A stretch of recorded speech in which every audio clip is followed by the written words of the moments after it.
दोस्तों आप सभी का बहुत बहुत स्वागत है हमारे चैनल में। इस वीडियो के अंदर अव्यय लूसेंट सामान्य ज्ञान इससे रिलेटेड जो है इम्पोर्टेंट 40 क्वेश्चन इस वीडियो में देखने वाले हैं। तो दोस्तों आप इस वीडियो को बहुत ध्यान से लास्ट तक देखिए। चैनल पर आया है तो चैनल को सब्सक्राइब कर बेल आइकन प्रेस करें और वीडियो पसंद आए तो प्लीज़ वीडियो को लाइक ज़रूर करें। तो चलिए शुरू करते हैं। देखिए यहाँ पर हमारा पहला क्वेश्चन दिया गया है, लाल मिट्टी की प्रकृति होती है। देखिए वेरी इंपॉर्टेंट क्वेश्चन है, मिट्टियों से रिलेटेड क्वेश्चन जो एग्जाम में पूछे जाते हैं। तो लाल मिट्टी की जो प्रकृति होती है तो अम्लीय होती है। आपको याद रखना है लाल मिट्टी की प्रकृति कैसी होती है, अम्लीय होती है। ऑप्शन बी यहाँ पर करेक्ट हो जाएगा। इसके अलावा भारतीय कृषि अनुसंधान परिषद यानी ICAR ने भारतीय मिट्टी को टोटल 8 भागों में विभक्त किया है। आपको याद रखना है कितने भागों में, 8 भागों में विभक्त किया है, जो यहाँ पर हमने लिखे हैं। पहला जलोढ़ मिट्टी, दूसरी काली मिट्टी, तीसरी लाल एवं पीली मिट्टी, चौथी लैटराइट मिट्टी, पांचवी शुष्क मिट्टी, छठी लवण मृदा, सातवीं जैव मृदा और आठवीं जो है वन मृदा। टोटल भारतीय कृषि अनुसंधान परिषद यानी ICAR ने भारतीय मिट्टी को 8 भागों में विभक्त किया है। आपको याद रखना है। क्वेश्चन नंबर 2 है, दक्कन पास किसके मध्य स्थित है? दक्कन पास किसके मध्य स्थित है? तो करेक्ट आंसर ऑप्शन बी हो जाएगा, दक्षिण अंडमान और लघु अंडमान। ठीक है, दक्कन पास जो है दक्षिण अंडमान और लघु अंडमान के मध्य स्थित है। इसके अलावा प्रमुख अंतर्राष्ट्रीय सीमा रेखा यहाँ पर लिखे हैं। ये भी क्वेश्चन, यहाँ से भी क्वेश्चन एग्जाम में पूछे जाते हैं। मैकमोहन रेखा की बात करें तो भारत और चीन के मध्य जो सीमा रेखा है उसको मैकमोहन रेखा बोला जाता है। डुरंड रेखा पाकिस्तान और अफगानिस्तान के मध्य है। रेड क्लिफ रेखा भारत और पाकिस्तान के बीच है।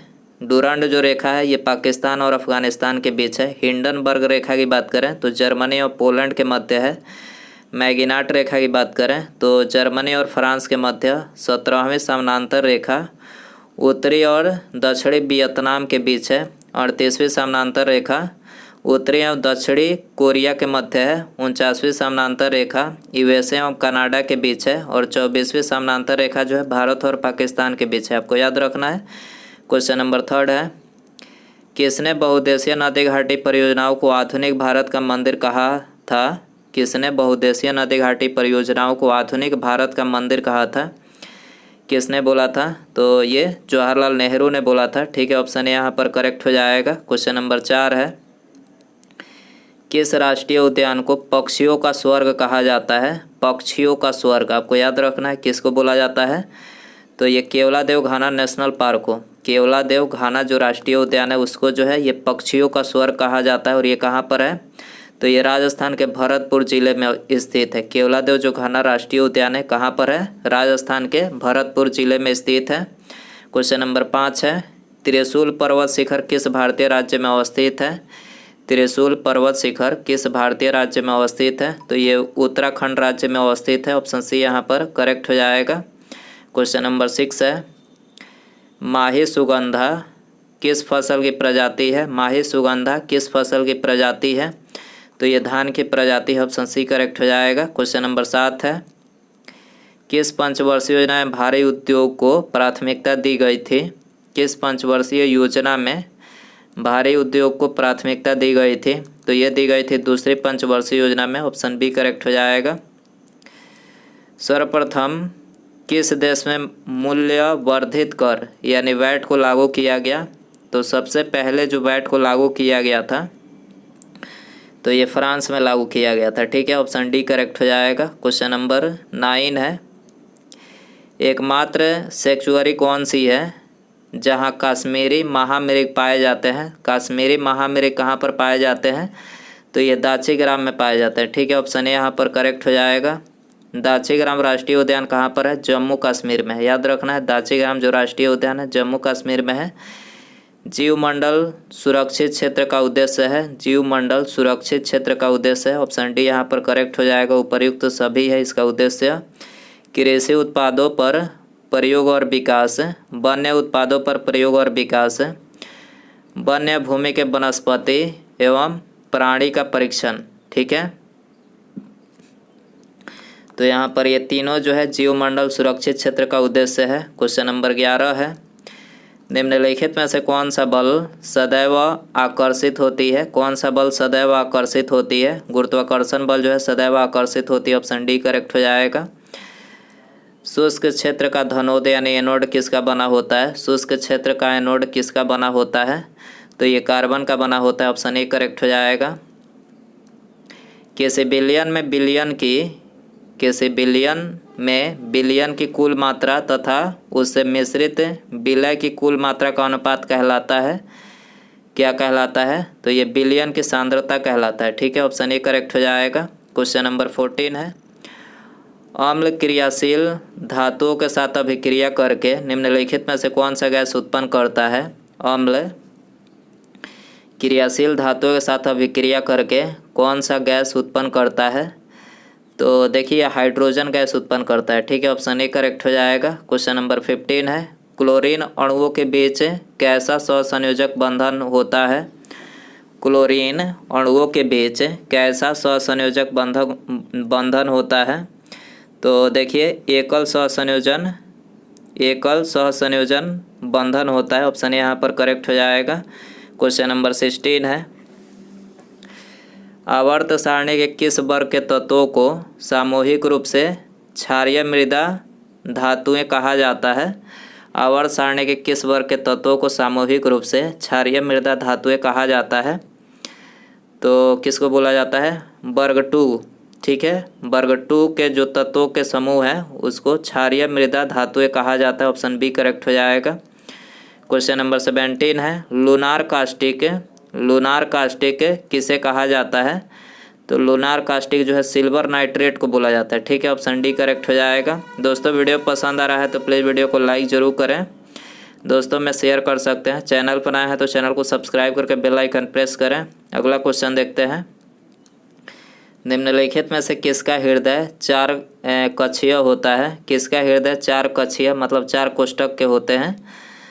तो करेक्ट आंसर ये हो जाएगा, पक्षी का जो हृदय होता है ये 4 कक्षीय होता है। भारत में अब तक कितनी बार नोटबंदी हो चुकी है? भारत में अब तक कितनी बार जो है नोटबंदी हो चुकी है? 3 बार हो चुकी है। ठीक है, 1946, 1978 और 2016 में 3 बार जो है अब तक भारत में नोटबंदी जो है हो चुकी है। अगला क्वेश्चन है, निम्नलिखित में से कौन सुमेलित नहीं है? कौन सा एक जो है इसमें सुमेलित नहीं है? तो ऑप्शन डी यहाँ पर करेक्ट हो जाएगा। यकृत जो है शरीर की सबसे बड़ी मिश्रित ग्रंथि है, तो ये शरीर की सबसे बड़ी मिश्रित ग्रंथि नहीं है, ये केवल सबसे बड़ी ग्रंथि है। अग्न्याशय जो है ये मानव शरीर की दूसरी सबसे बड़ी ग्रंथि और मिश्रित ग्रंथि। अग्न्याशय रहता है यहाँ पर तो करेक्ट होता है, लेकिन यहाँ पर ये गलत सुमेलित नहीं पूछा था, तो डी आंसर हो जाएगा। ठीक है, बाकी ये तीनों करेक्ट है। अमाशय अम्ल का निर्मोचन, बड़ी आंत जल का अवशोषण करता है और छोटी आंत पचे हुए भोजन का रुधिर वाहिकाओं में अवशोषण करता है। तो यहाँ पर ये तीनों ही करेक्ट है, चौथा सुमेलित नहीं है, तो ऑप्शन डी करेक्ट हो जाएगा।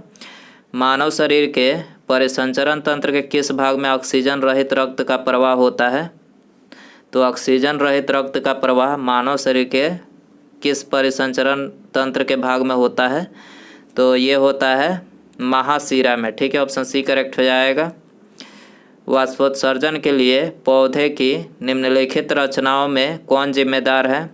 वाष्पोत्सर्जन के लिए पौधे की रचनाओं में कौन जिम्मेदार है? तो एस्टोमेटा जिम्मेदार है। ठीक है, ऑप्शन डी करेक्ट हो जाएगा। अगला है, निम्नलिखित में से कौन सा जीव परागणकारी है? कौन सा जीव परागणकारी है? तो करेक्ट आंसर डी हो जाएगा। इनमें सभी चमगादड़, मधुमक्खी और पक्षी तीनों यहाँ पर जो है परागणकारी है। खानवा का युद्ध बाबर और किस शासक के बीच हुआ? खानवा का युद्ध बाबर और किस शासक के बीच हुआ? तो ये बाबर और राणा सांगा के बीच हुआ। सी आंसर हो जाएगा। दक्षिण भारत में वैष्णव संतों द्वारा स्थापित द्वैतावाद किस संत से संबंधित है? दक्षिण भारत में वैष्णव संतों द्वारा स्थापित द्वैतवाद किस संत से संबंधित है? तो देखिए निम्बकाचार्य से संबंधित है। ठीक है, ऑप्शन डी करेक्ट हो जाएगा। सल्तनत काल में कृषि विभाग से संबंधित था। सल्तनत काल में कृषि विभाग से संबंधित था, तो देखिए दीवान को ही संबंधित था। ठीक है, ऑप्शन बी करेक्ट हो जाएगा। 27 है। द्वितीय जैन संगीति कहाँ हुई? द्वितीय जैन संगीति कहाँ हुई? तो देखिए ये वल्लभी में हुई। वल्लभी ऑप्शन ए करेक्ट हो जाएगा। प्रसिद्ध अरबी लेखक अल-बरूनी किसके साथ भारत आया? अल-बरूनी जो था ये अरबी लेखक किसके साथ भारत आया था? तो ये महमूद गजनवी के साथ जो है भारत आया था। ऑप्शन सी करेक्ट हो जाएगा। गांव में आयोजित भारतीय राष्ट्रीय कांग्रेस की प्रथम अधिवेशन की अध्यक्षता किसने की? गांव में आयोजित भारतीय राष्ट्रीय कांग्रेस की प्रथम अधिवेशन की अध्यक्षता किसने की? तो ये जवाहरलाल नेहरू ने की थी। ठीक है, ऑप्शन ए यहाँ पर करेक्ट हो जाएगा। भारत का पहला समाचार पत्र था तो ये बंगाल गजट था। ठीक है, ऑप्शन डी करेक्ट हो जाएगा। भारत में नागरिक सेवा का जनक किसे माना जाता है? भारत में नागरिक सेवा का जनक किसे माना जाता है? लॉर्ड कॉर्नवालिस को माना जाता है। ऑप्शन सी करेक्ट हो जाएगा। निम्नलिखित में से कौन सुमेलित नहीं है? कौन जो है इसमें सुमेलित नहीं है? तो देखिए पहला दिया है शासन की संसदीय प्रणाली, तो ये ब्रिटेन से लिया गया है, ये सुमेलित है। राज्य के नीति निर्देशक तत्व तो ये भी सुमेलित है आयरलैंड से। समवर्ती सूची की अवधारणा ऑस्ट्रेलिया से लिया गया है कि ये भी सुमेलित है। और चौथा दिया गया है मौलिक कर्तव्य का विचार जो है अमेरिका से नहीं लिया गया है, ये कहाँ से लिया गया है? रूस से। ठीक है, मौलिक कर्तव्य का विचार कहाँ से? रूस से। ऑप्शन डी यहाँ पर करेक्ट हो जाएगा। धन विधेयकों के संबंध में विशेष प्रक्रिया संविधान के किस अनुच्छेद में वर्णित है? धन विधेयकों के संबंध में विशेष प्रक्रिया संविधान के किस अनुच्छेद में वर्णित है? तो ये अनुच्छेद 109 में वर्णित है। ऑप्शन ए यहाँ पर करेक्ट हो जाएगा। अगला है संविधान के प्रथम अनुच्छेद के अनुसार भारत है। संविधान के प्रथम अनुच्छेद के अनुसार भारत है तो ये भारत जो है राज्यों का संघ है। ठीक है, पहला अनुच्छेद जो है ये संविधान के अनुसार एक राज्यों का संघ है। ऑप्शन ए यहाँ पर करेक्ट हो जाएगा। धर्म आदि के आधार पर विभेद या प्रतिषेध एक मूल अधिकार है। निम्न में से किसके अधीन वर्गीकृत किया गया है? तो देखिए ये समानता के अधिकार के अधीन जो है वर्गीकृत किया गया है। ठीक है, तो सी आंसर हो जाएगा। निम्नलिखित में से कौन सा कथन असत्य है? कौन सा कथन इसमें से असत्य है? तो देखिए यहाँ पर ऑप्शन सी करेक्ट हो जाएगा। उपराष्ट्रपति का चुनाव भारत का राष्ट्रपति करता है तो देखिए ये कथन जो है असत्य है। बाकी कथन जो है करेक्ट है। राष्ट्रपति पद के लिए प्रत्याशी की न्यूनतम प्रत्याशी की आयु जो कम से कम होनी चाहिए 35 वर्ष होनी चाहिए, ये करेक्ट है। उपराष्ट्रपति राज्यसभा का सभापति होता है, ये भी करेक्ट है। भारत के चौथे राष्ट्रपति बीपी गिरी थे। ठीक है, तो यहाँ पर ये तीनों ही करेक्ट है जो कि असत्य पूछा गया था, तो ऑप्शन सी यहाँ पर करेक्ट हो जाएगा। निम्नलिखित में से किस संविधान संशोधन द्वारा दिल्ली को राष्ट्रीय राजधानी का दर्जा दिया गया? किस संविधान संशोधन के द्वारा जो है दिल्ली को राष्ट्रीय राजधानी का दर्जा दिया गया? तो ये 69वें संविधान संशोधन के द्वारा दिया गया था। ऑप्शन बी यहाँ पर करेक्ट हो जाएगा। बोहरा समिति का संबंध किससे है? बोहरा समिति का संबंध किससे है? राजनेताओं तथा अपराधियों की साठगांठ से। ठीक है, बोहरा समिति का संबंध किससे है? राजनेताओं तथा अपराधियों की साठगांठ से है। ऑप्शन डी यहाँ पर करेक्ट हो जाएगा। एक ही राज्य में बहने वाली भारत की सबसे लंबी नदी है। एक ही राज्य में बहने वाली भारत की सबसे लंबी नदी है, कौन सी नदी है? लूनी नदी है। ठीक है, लूनी नदी है। लूनी नदी जो है ये राजस्थान की एक महत्वपूर्ण नदी है, याद रखना है। लूनी नदी राजस्थान की एक महत्वपूर्ण नदी है। उसके बाद यहाँ पर हमारा अगला क्वेश्चन है। ठीक है, विश्व कप फुटबॉल के प्रथम विजेता देश आपको बताना है। इसमें आपके लिए होमवर्क क्वेश्चन रखते हैं। विश्व कप फुटबॉल के प्रथम विजेता देश आपको इसमें बताना है। Italy, Argentina, Uruguay, Czechoslovakia. तो दोस्तों यदि आपको इसका आंसर पता हो तो कमेंट बॉक्स में ज़रूर बताएं, और वीडियो पसंद आया हो तो प्लीज़ वीडियो को लाइक ज़रूर कर दें। ठीक है, और अपने दोस्तों में शेयर कर सकते हैं। चैनल पर नया है तो चैनल को सब्सक्राइब करके बेल आइकन प्रेस करें। ठीक है, मिलते हैं अगले वीडियो में। नमस्कार, जय हिंद, जय भारत।